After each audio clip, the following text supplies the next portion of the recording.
궁극의 자유를 위한 열쇠. 레스터 레빈슨. 1. 사랑은 두려움을 없애며 사랑이야말로 궁극입니다. 나는 의사에게서 더 이상 나를 쥐어짜며 살지 말라는 말을 들었고 이제부터는 제2의 인생을 살아야 한다는 말을 들었습니다. 왜냐면 나는 언제라도 죽을 수 있는 상태였거든요. 사실 이 말이 나를 죽을 만치 겁나게 만들었다고요. 며칠이 지난 뒤 전 자신에게 말했죠. 어쨌거나 난 아직 살아있다고. 이따위 쓸모없는 두려움일랑 집어 던져버리고 대신 내가 뭘 할 수 있는지를 알아보자. 나는 내가 대답을 얻거나 아니면 지상에서의 삶을 떠나리라 결심했어요. 관상동맥 혈전증 따위에게 내 인생을 맡기지는 않을 거라고요. 의사들은 신장 결석으로 고통을 받을 때면 몰핀을 사용해도 좋다고 허락해 주기까지 했죠. 내가 관상동맥 혈전증으로 의사들에게 경고를 받은 후에 한 일은 세상으로부터의 단절, 그것도 100%의 단절이었어요. 예전에는 뉴욕에서 생활할 때 예술, 오페라, 재즈, 발레, 극장 등등을 즐기는 매우 사교적이고 활동적인 사람이었어요. 나 자신으로부터의 회피를 위해 필요한 것들이었죠. 그러나 3개월 동안 나는 모든 사회활동을 멈추었고 데이트도 하지 않고 심지어는 주말에 여동생들과 그 가족을 방문하던 것조차 그만두었어요. 전화기도 집어 던져버렸죠. 정말로 세상과의 완전한 단절이었고 뉴욕 시내 한가운데에서 전 혼자 고립되어 있었어요. 새벽 2시와 5시 사이에 먹거리를 사기 위해 밖으로 나오는 게 전부였고 그 시간이면 거리에는 사람들이 없었죠. 맨하튼에서는 가게들이 밤새 문을 열고 있었지만 식료품 가게 주인 외에는 아무도 없었어요. 나는 완전히 세상에서 떨어진 채 혼자 대답을 찾기 위해 죽어라 골몰하고 있었어요. 나는 지난 40년간을 대부분 불행하게 보냈어요. 제가 이렇게 말한다면 친구들은 아마 저에게 이렇게 말하겠죠. 이런 레스터, 넌 모든 걸 가진 사람이잖아. 하지만 전 제가 아무것도 가진 게 없다고 느꼈다고요. 저에겐 좋은 가족들과 사랑이 넘치는 어머니가 있죠. 훌륭한 교육도 받았고요. 전 센트럴파크 남부 116번지 펜트하우스에서 살았어요. 친구들도 무지하게 많았고요. 하지만 제 생활은 불행했고 병들어 있었답니다. 나는 20년 동안 건초열에 시달렸고 15년 동안 각종 궤양들과 천공된 궤양들에 시달렸고 간은 비대해졌고 신장 결석까지 있었어요. 1년에 2번 정도는 황달에 시달렸어요. 편두통도 있었죠. 그러다 갑자기 심장에 이상이 생겼고 두려움, 좌절, 분노가 내 삶을 옥죄고 있었어요. 의사들은 심장 문제로 인해 내가 언제든지 죽을 수가 있다고 말하면서 피할 수만 있다면 계단을 오르는 것은 생각도 하지 마세요. 라는 경고를 듣는 지경에 이르고야 말았죠. 이 죽음에 대한 공포가 내 인생 전체의 공포보다 더 심했어요. 이로 인해 나는 드디어 결심을 해야만 했죠. 내가 여기서 해답을 얻거나 아니면 스스로 삶을 끝장낼 거야. 심장병 따위에게 내 목숨을 맡기진 않겠다고. 그리고 신장 결석 때문에 의사가 처방해준 몰핀이 있으니 그런 일 정도야 간단하게 할 수가 있었죠. 해답을 얻고야 말겠다는 그 결심이 나에게 인생과 행복이 무엇인지에 대한 완전한 깨달음을 가져다 주었어요. 나는 나의 아파트에 홀로 앉아서 그저 생각하고 또 생각을 했어요. 나에겐 지금 절박한 문제가 있고 난 그것에 대한 답을 찾아내야만 해요. 그래서 전 자리에 앉아서는 말했어요. 레스터, 넌 꽤 똑똑한 편이야. 고등학교 때는 우등생이기도 했었잖아. 그리고 대학생 때는 장학금도 받았고 역시 우등생이었지. 하지만 아무리 그랬더라도 난 바보였어요. 나는 어떻게 하면 행복해지는지에 대한 기본적인 것조차 모르는 바보 천치였다고요. 이젠 어떻게 하죠? 과거의 모든 지식 따윈 이젠 아무런 쓸모가 없어요. 그래서 전 그것들을 다 놓아버리고 처음부터 다시 시작하기로 했어요. 오케이, 좋아. 나는 누구지? 이 세상은 또 뭐지? 이 세상에 대한 나의 관계는 또 뭐지? 나는 내가 알고 있는 조그마한 행복을 떠올렸고 그게 항상 여자와 관련이 있다는 것을 알게 되었어요. 오, 여자들에게 사랑을 받는 것이 행복이었군. 그리고는 생각을 했어요. 글쎄, 나는 나를 원하는 사랑스러운 여자들이 넘쳐났지. 하지만 난 아직도 비참하다고. 난 생각을 했어요.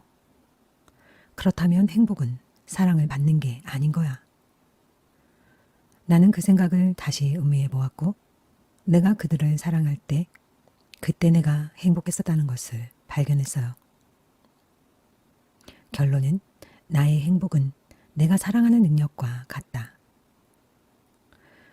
그러고는 나는 다른 이들을 사랑하려는 강렬한 시도를 했어요.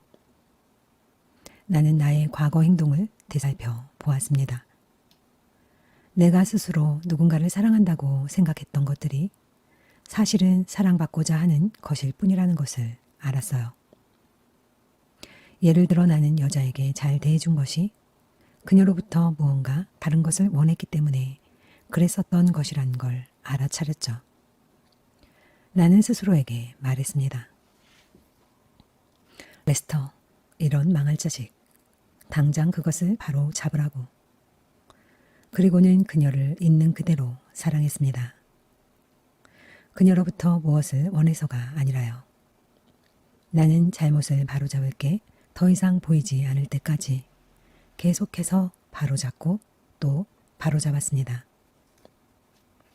그 다음으로 나에게 찾아온 큰 깨우침은 지성이란 무엇인가 하는 것이었어요.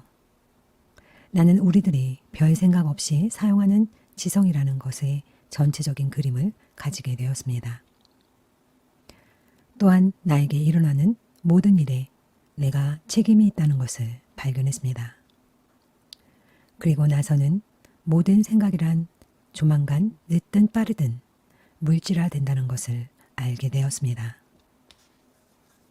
그 후로는 나는 나에게 일어나는 모든 일에 스스로 책임을 지기로 했습니다. 그것들을 살펴보면서 내 마음에 최초의 생각이 떠오르면 그것을 의식할 수 있게 되고 그리고 나서는 그것을 놓아줄 수가 있게 되었어요. 나는 내가 창조한 모든 지옥들을 놓아주었고 그것들을 되돌렸어요. 모든 것들을 사랑으로 평등하게 대하고 사랑받으려 하기보다는 사랑하려고 하고 나에게 일어나는 모든 일들에 대해서 스스로 책임을 짐으로써 가로 열고 나의 무의식적인 생각들을 찾아내고 그것들을 바로 잡음으로써 가로 닫고 나는 점점 더 행복해지고 점점 더 자유로워지기 시작했어요. 그러다 지성에 대한 어떤 흥미로운 그림이 마음속에 떠올랐습니다. 그건 놀이공원에 있는 범퍼카들이 계속 서로 충돌하는 장면이었어요. 범퍼카는 제대로 운전하기가 어려워서 자꾸만 서로 부딪히죠. 그들은 모두 위에 있는 철사 그물에서 긴 안테나처럼 생긴 막대기를 통해 전기 에너지를 받습니다. 그 천장에 있는 전기 에너지원은 나와 모든 사람에게 막대기로 연결되어 에너지를 공급하는 보편적 지성과 우주 에너지를 상징합니다. 우리는 범퍼카의 페달을 밟는 만큼 그 에너지를 사용할 수 있지요. 각 운전사는 천장에서부터 그가 원하는 만큼 지성과 에너지를 공급받습니다. 하지만 그들은 눈이 멀어서 다른 차들과 부딪히고 또 부딪힙니다.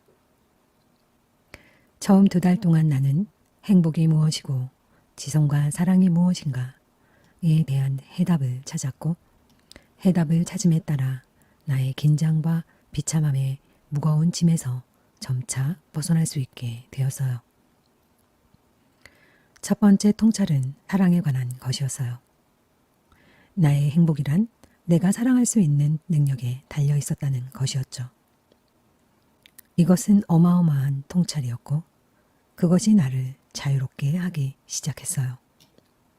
나는 내가 올바른 방향으로 가고 있다는 것을 알아차렸고 행복의 사슬의 끄트머리를 붙잡게 되었고 나는 이 사슬의 전체를 보기 전까진 이걸 놓지 않으리라고 결심했죠. 그리고 2번째로 나의 총체적인 생각이 나에게 일어나는 모든 일에 책임이 있다는 것을 깨닫자 이것은 나에게 더 큰 자유를 주었답니다. 나는 과거에 내가 결정한 그리고 현재에는 잠재의식에 있는 모든 충동적인 행동들을 되돌려 놓음으로써 나의 삶을 컨트롤할 수 있게 되었어요. 3번째의 통찰은 내가 진실로 누구인가에 대한 발견과 깨달음이었어요. 나는 우리 모두는 아무런 한계를 가지지 않는 무한한 존재임을 깨닫기 시작했습니다. 그리고 그 모든 한계란 과거에 학습되어지고 현재까지 붙들고 있는 우리 마음속의 관념들 뿐이라는 것 또한 알게 되었죠. 우리가 우리 자신의 진정한 모습을 보게 된다면 우리는 우리가 과거에 생각했던 한계 지어진 존재가 아니라는 것을 보게 되고 그 한계들을 쉽게 내려놓을 수 있다는 것을 알게 될 겁니다. 이 3가지 작업을 하면서 나는 점점 더 자유로워졌고 내 가슴은 점점 더 가벼워져 갔습니다. 나는 점점 더 행복해지고 평화로워졌습니다. 내 마음은 고요해졌어요. 그러다 갑자기 호기심이 생겼어요. 이게 이렇게도 좋은 것이라면 이것이 얼마나 더 좋은 것일 수 있는지를 알아내야겠어. 나는 끝까지 한번 가볼 거야. 나는 불행한 삶을 살아왔어요. 그래서 이 멋진 행복감이 나를 찾아오기 시작했을 때 나는 모든 것을 원했고 끈질기게 파헤쳤어요. 그리고는 갑자기 어디서 오는지 알 수 없는 갑작스런 힘이 나에게 쏟아지기 시작했습니다. 나는 LA에 있는 친구에게 전화를 해서는 이야기를 했어요. 거실에 지금 3사람이 있군. 이런 식으로 계속 내가 투시하는 것을 이야기를 하다가 문득 내가 친구를 놀라게 하고 있다는 것을 알고는 말을 끊어버렸어요. 나는 신성한 법칙이 작동하는 것을 보는 기분 좋은 느낌에 놀랐어요. 매혹적인 것은 그 힘들 자체가 아니라 신성한 법칙이 작동하는 것을 지켜보고 목격하는 것 그 자체였어요. 그렇지만 정말이지 행위자 같은 느낌이 전혀 없었습니다. 나는 또한 이러한 것들에 집착해서는 안 된다는 것을 알았어요. 만약 내가 이런 것에만 관심을 가진다면 앞으로 나아가는 게 멈추리라는 것을 알았습니다. 나는 이 무렵 이 세상은 단지 정신작용, 꿈이라는 것을 알아차렸습니다.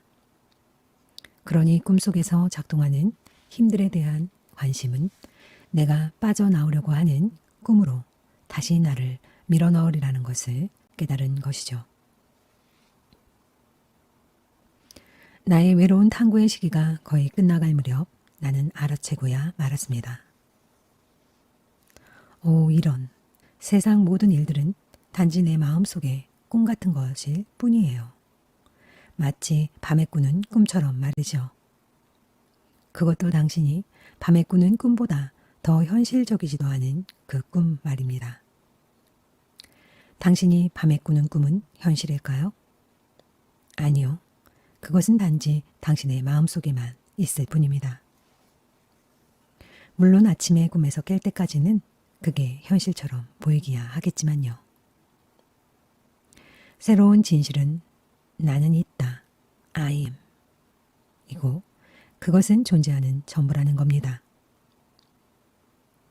나의 존재는 우주의 변함없는 에센스이고 물론 나는 희열에 가득 차 있습니다.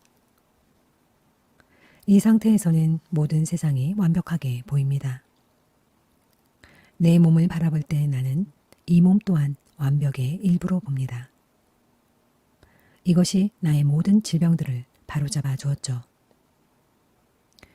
나의 정신이 더 높이 고양될수록 내 육신의 에너지가 너무 넘쳐 흘러서 꽤나 빠른 속도로 몇 마일이고 계속 걸어야만 하기도 했어요.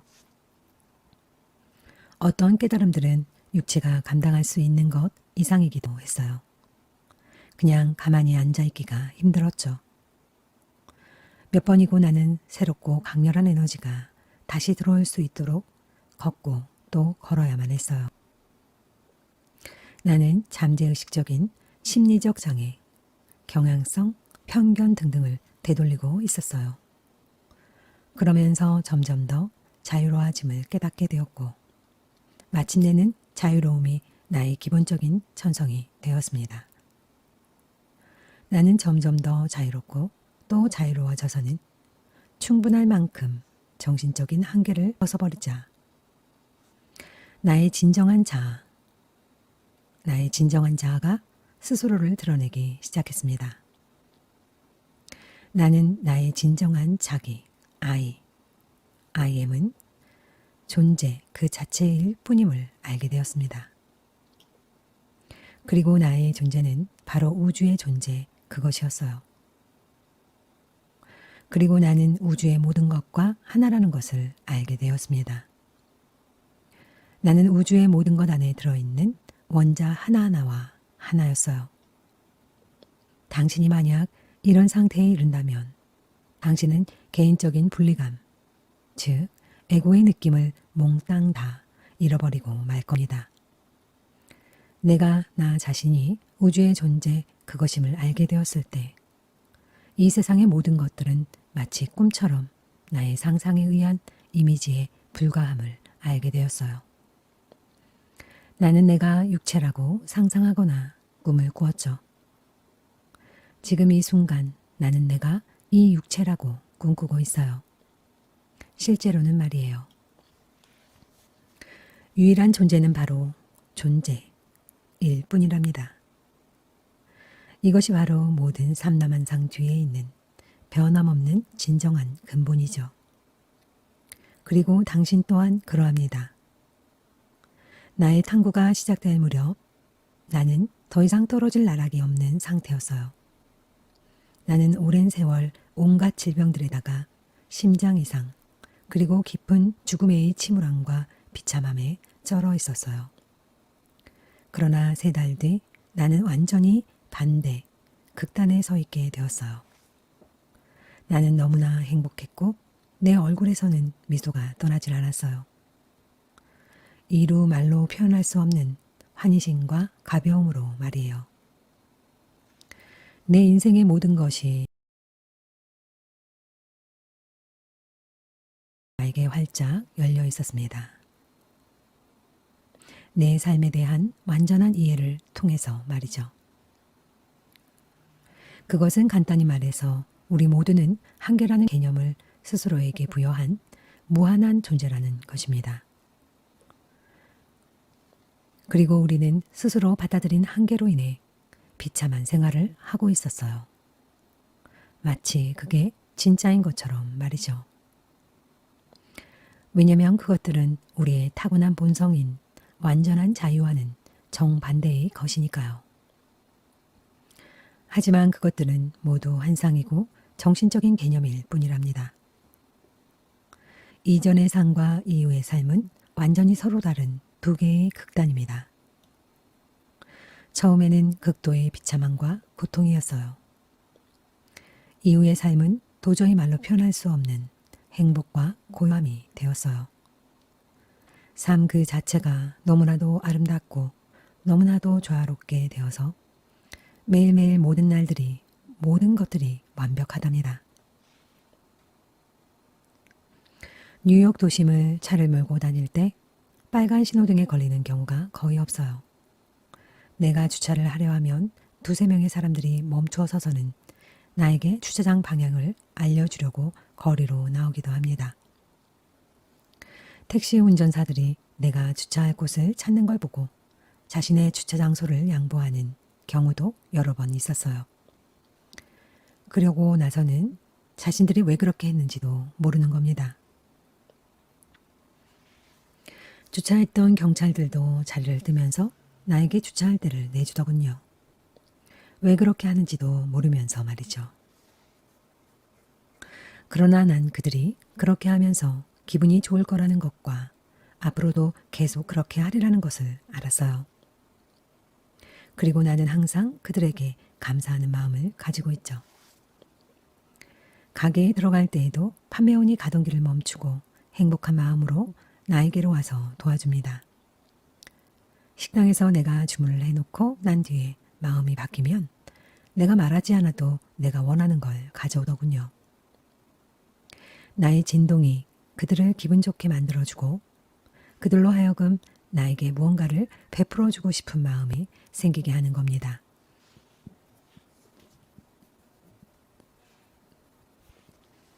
그것이 그들을 더욱 사랑이 넘치는 사람으로 만들어주고 그들은 기꺼이 나를 도와주려고 하는 거죠. 실제로 모든 이들이 당신을 도우러 움직입니다. 당신이 조화 속에 있고 그리고 당신이 어떤 생각을 일으킨다면 우주의 모든 원자들이 당신의 생각을 충족시키려 움직입니다. 이것은 사실입니다. 조화 속에 있는 것은 기분 좋고 유쾌한 상태입니다. 모든 것이 당신을 도우러 오기 때문이 아니라 그 속에서 신의 활동을 느끼기 때문입니다. 그건 정말 대단한 느낌이죠. 상상하기도 힘들 겁니다. 조화 속에 있을 때 당신은 모든 곳에서 신을 만나게 됩니다. 당신은 모든 곳에서 활동하는 신을 만나봅니다. 그런 시간이나 사건, 벌어지는 일이 아니라 신의 활동을 즐기는 거죠. 그의 활동이 바로 궁극적인 것이죠. 우리가 조화 속에 있을 때 우리의 사랑하는 능력이 극대화되어 극도의 강렬함으로 모두를 사랑하게 되며 그로 인해 우리는 우리가 살 수 있는 가장 기쁜 삶을 살게 되는 겁니다.